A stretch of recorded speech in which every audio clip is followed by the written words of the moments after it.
Oliver nagtampo kay Daddy Frankie na pinagsabihan niya ito na kung hindi ka tumigil sa iyong maling ginagawa, sa iyong bisyo na hindi makakatulong sa iyong kalusugan, ako'y titigil na. Naging sensitive ang mga ibang supporters ni Daddy Frankie. Ang ilan nagsasabi, bakit ititigil? Nasimulan na, sayang din naman. Ang iba nagsabi, kung matigas ang ulo, mas better itigil na. Mag-focus sa taong mas tinutulungan ang kanyang sarili. Sabi pa nga ng karamihan, doon tayo tumulong na may tunay na malasakit sa sarili kaysa ito'y pinabayaan at inaasa lang sa iyo, Daddy Frankie. Bago natin pagpatuloy ang ating pag-usapan, please don't forget to subscribe this YouTube channel, Kuya SMB Vlog. Ngayon mga ka-idol, mga ka-Daddy Frankie, bigyan natin ng panahon na totoo ba na si Oliver nagtampo kay Daddy Frankie. Sa binitawang ng salita na kung ayaw mong tumigil sa iyong ginagawang kamalian, paninigarilyo, at ako'y hinto na sa pagtulong sa iyo punto por punto. Anong opinion niyo po doon mga ka-idol? Please comment section below. At sa mga bagong pasok, please don't forget to subscribe this YouTube channel, Kuya SMB Vlog. Ayun pa nga mga ka-idol, sa mga ibang supporters naman na tunay nagmamahal kay Oliver punto por punto, tama naman yan kung malaking sakripisyo ni Daddy Frankie sa kanya. Di basta kung ititigil, kung hindi ayaw talaga sumunod ni Oliver sa kanyang mga ginagawang mali, mas better itigil na. According naman to sa ibang supporters, tama sa Daddy Frankie kung inaabuso sa sarili ni Oliver na manigarilyo, useless lang ang pagpapagamot sa kanya. Sabi pa ng iba, tama na ang pagtulong kung matigas ang ulo. Pigilan na ang pagtulong sa pamilyang yan. Madami pa ang mas higit na nangangailangan.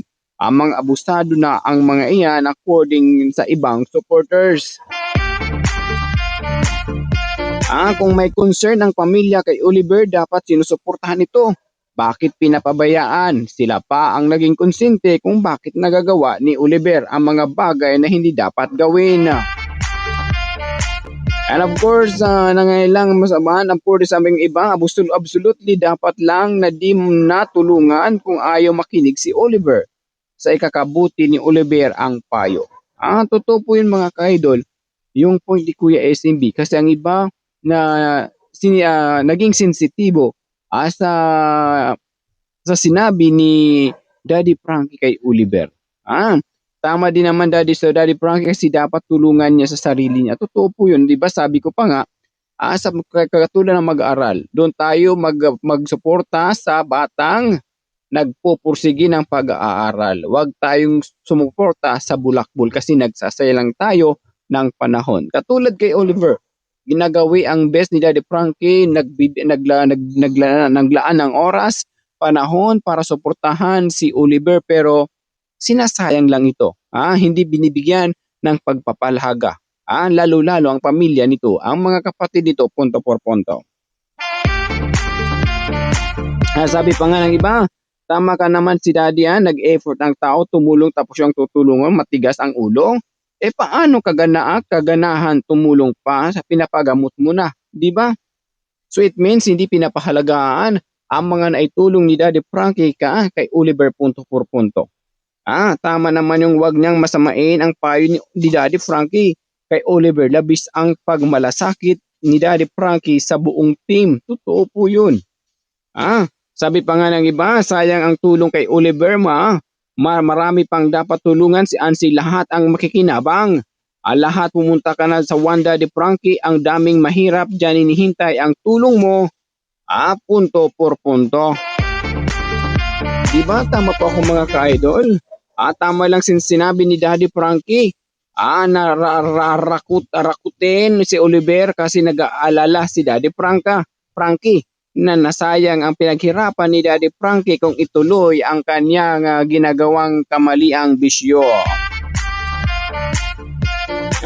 Maraming sumang-ayon talaga kay sinabi. Importante, di ba? Ang ginagawa ni Daddy Frankie ay hindi po yun masama. Ikakaayos po yun ni Oliver. Bakit minamasama po ninyo?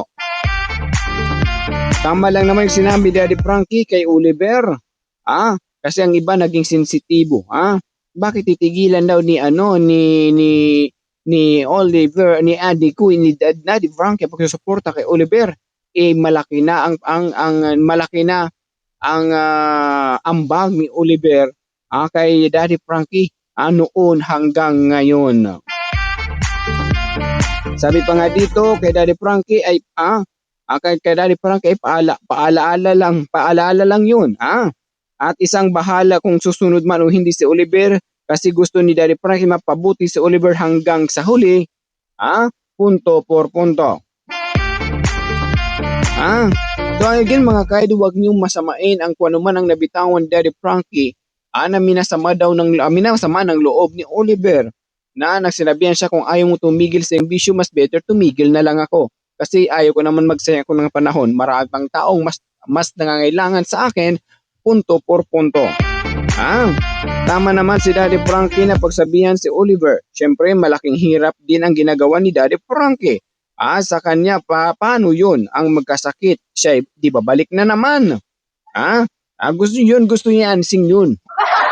Kasi alam naman ni Ansing kapag may trabaho, magtatrabaho siya kay Oliver, may laging may kakibat na kwarta. Sabi pa nga ng iba, tama pong sinabi ni Daddy Frankie, sayang ang sinimulan tapos mauwi lang sa wala. Dahil sa bisyo yung bayaw niya dapat pagsabihan at hindi yung mga store na kakatabi nila at nagbibinta ng smoke kay Oliver. Totoo po yun. Pagsabihan yung mga tinda na huwag bilhin si Oliver ng sigarilyo or alak man. At according nga ng iba, huwag naman spoon feeding, Daddy Frankie, nasanay na sila na ginagawa mo, dapat magsikap ka, Ansing. Huwag kang umasa kay Daddy Frankie. According nga iba, tama lang po si Daddy Frankie.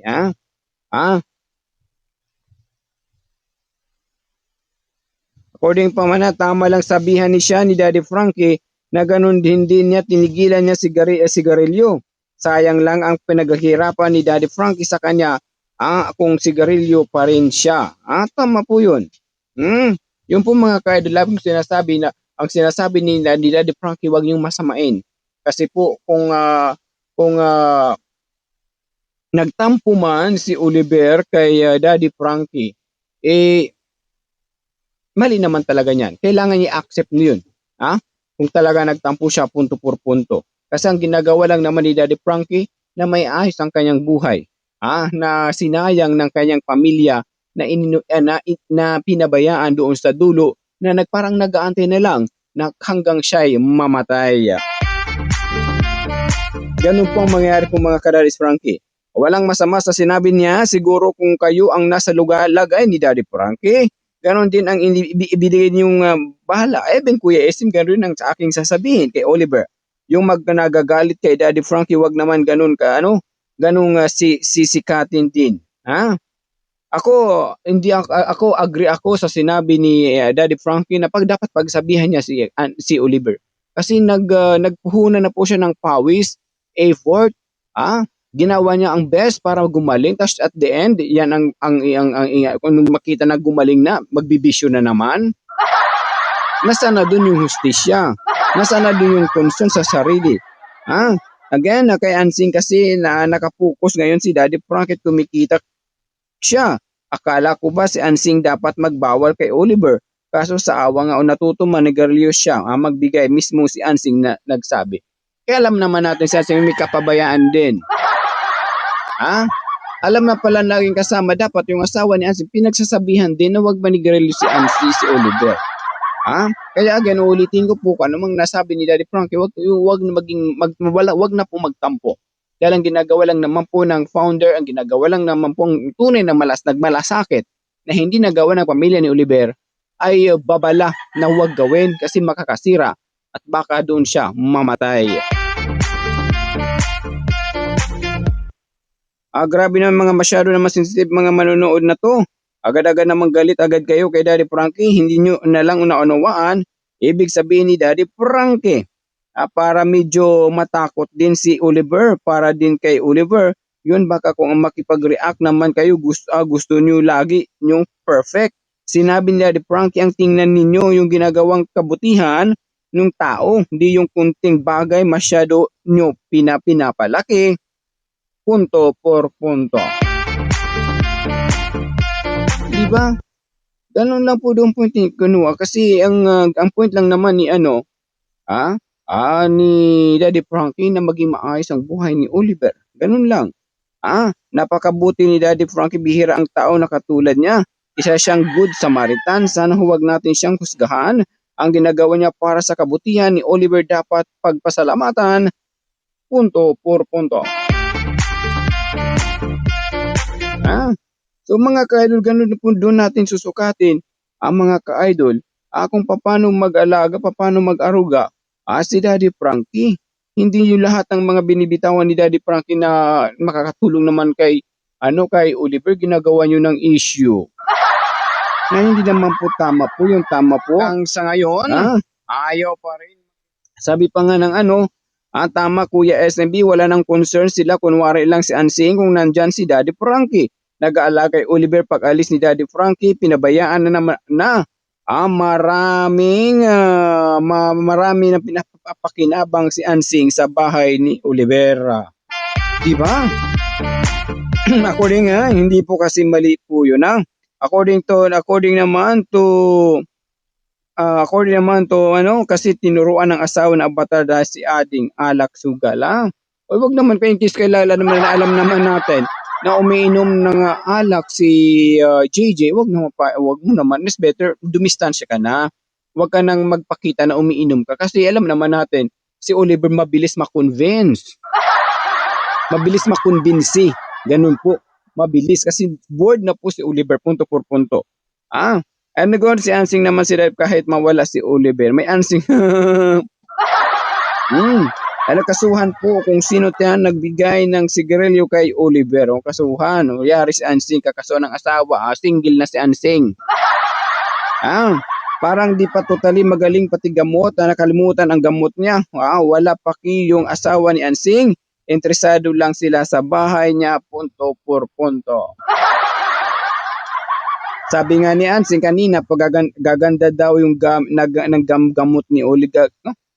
Naghahanda daw ng gamit ni Oliver, doon daw sila titira, kaya malambot na higaan. Agay na malaom-laom. Ganun lang po doon mga kaidong, ibig talagang tumulong kay Daddy Frankie, tulungan nyo na rin sila Ansing para hindi na maging bitbitin.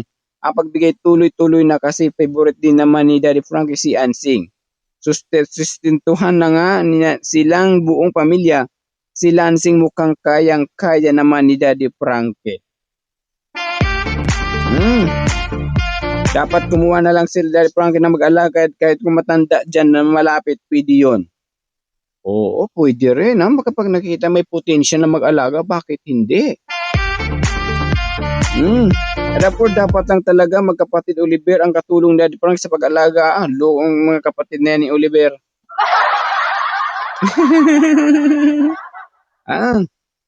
So ganun lang po doon mga kadalis Frankie yung ni Kuya SMB. Kinukusinti nila ang Ansing para mapadaling mamatay si Oliver at maging kanya yung bahay at sa mga bagay na binigyan ng mga sponsor. Siyempre dapat bawalan ng kapamilya niya sa paninigarilyo. Again, wag na kasing bigyan si Ansing kasi umaasa na lang sila bigay. Di actually mga ka-idol, yun lang yun. Kasi sa nga nangyari nga ni Ansing tsaka ni Okray na kanilang karambola. Siyempre may naawa kay Ansing. Siyempre tao lang tayo din na naaawa lang din. Kaya yung Rise Above International nagtumulong kasi naawa sila kay Ansing sa sitwasyon ni Ansing. So binigyan ng pagkakataon. Pero kapag hindi sumunod si Ansing kung anong kagustuhan ng Rise Above International, hindi na sila magbibigay. Hanggang doon na lang, punto por punto. Kasi at 'di ba bago si Tita Honey nagbigay, may sulat muna siya na kung anong dapat baguhin ni Ansing, dapat magbago na siya punto por punto. Pero sa pinapakita ni Ansing parang walang pagbabago pa rin. Good PM Kuya S, hindi ko kinukonsinti paano may tinuruan na magsigarilyo According sa mga sa mga followers, di nga nila alam na nagkukuna yung mga paa ni Oliver kasi hindi man lang nila doon pinapuntahan kasi silipin man lang lalo na si Ansing. Di ba kung totoong magmamahal pati mga kuko. Kasi para pagkamay, mabilis na, hindi pati hindi na masusugatan. Gusto yata gusto ata daw ni Ansing mamatay agad si Oliver. Para maangkin nila Ansing ang bahay ni Oliver. Kunwari lang inalagaan ni Ansing, may balak si Ansing sa bahay ni Oliver. Kung ako kapatid ni Oliver, hindi pwede iyan, bawal sa sigarilyo at mag-inom alak kasi ang gamot ni Oliver dapat wag konsintihin at nawala na bantayan nila punto por punto. So ganun lang po doon mga ka-idol. Parang lumaki ang ulo ni Oliver, nakakawalang gana kung ganyan din yung tutulungan. Jada 3183. Totoo po yun mga ka-idol.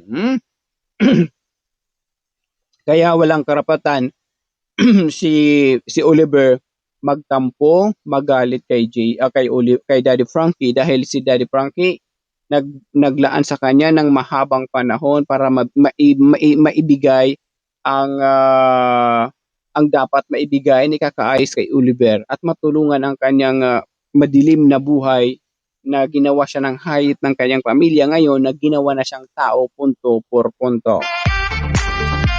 Nako, nainis ako nainis ako Kuya SMB kay Ansing. Alam mo ba, hindi hinatid ni Daddy Frankie ang mga gamit ni Oliver. Humidity naman, sabi mayroon ako diyan. Frankie sabi pa nga dalhin daw niya ang kanyang friend doon niya dalhin sa bahay ni Oliver, sabihin niya nga kanya daw ang bahay.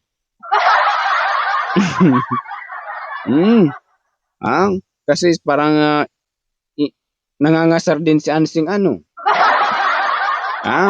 Ma'am Shirley Castro, ang sasabihin ni Ansing may anak di siyang inaasikaso. Lagi yung dahilan ng pag namatay nga naman si Oliver, mapupunta sa kanya ang bahay. Ma'am Shirley Castro. So ganun lang po dun mga kadas Frankie yung quote ni Kuya SMB. Na walang karapatan magtampo, magalit si Oliver kay Daddy Frankie. It's because hindi dahil ginagawa lang ni Daddy Frankie ang best of the best para maging maayos ang kanyang buhay. Para tuloy-tuloy na ang gamutan. Na hindi naman gamutan, nakaakyat ka na doon sa third floor, babalik ka na naman sa first floor. Yun ang mangyayari dyan. Dahil may bisyo nga si Oliver. Nandun ka na sa fourth floor, dahil sa fourth floor nag-inom ka, nanigarilyo ka, ngayon ang nalaman ng doktor na nagrilyo ka, tsaka nag-inom, lasaw ang gamot, ang yung ini-intake, mawawala lahat. Okay, Oliver, you go back to grade 1. O balik ka ulit sa first floor. Hindi ka pwede tumuloy doon. Baka may gira doon mayayari ka. Sa alam naman natin na kapag sa problema sa pang-iisip, isip talaga dyan ang gamutan. Kapag lumilihis ka na hindi ka sumunod ang rules kung paano uminom na gamot at kung bakit nagkakaroon ng bisyo, naku mga ka-idol. Yayariin si Oliver. Si Oliver nasa grade 6 na, babalik uli sa grade 1 dahil sa kapabayaan ni Ansing tsaka ni JJ. Bakit nakainom ng alak at nakapagsagarili ito punto por punto. Ganon lang po dun yung point ni Kuya SMB.